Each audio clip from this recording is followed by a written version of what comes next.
You've spent hours putting together a new unit study that you'll be teaching your kids, gathered all the materials, hand-picked activities that they will love, and you are ready to go. You wake up that morning energized because you love teaching your kids and you can't wait to get started. Your kids come downstairs bright-eyed and eager to learn. The morning goes so smoothly. Everyone gets along, stays on track with the lesson, and completes their work early. Everything runs just as you planned, and you couldn't be happier. Sound familiar? Yeah, this is definitely not a typical homeschool day for me. The truth is, most days this story couldn't be further from the truth. Rarely does anything go exactly as we plan it, and as much as I resolve to remain calm and collected during our homeschool day, sometimes I barely make it 5 minutes before I am tested. Trials will happen in our homeschooling and probably regularly. Balancing life and homeschooling, sibling relationships, keeping homeschool records, dealing with toddlers, struggling learners, self-doubt. I could go on.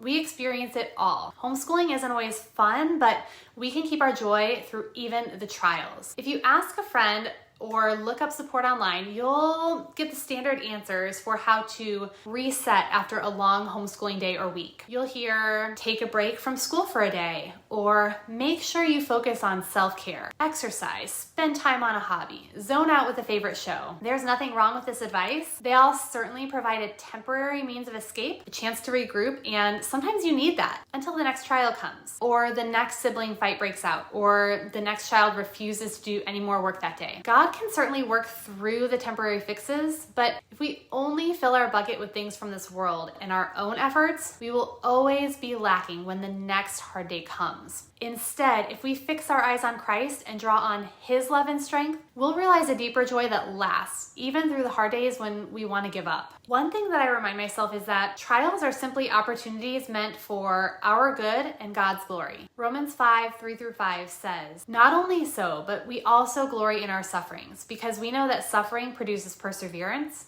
perseverance character, and character hope.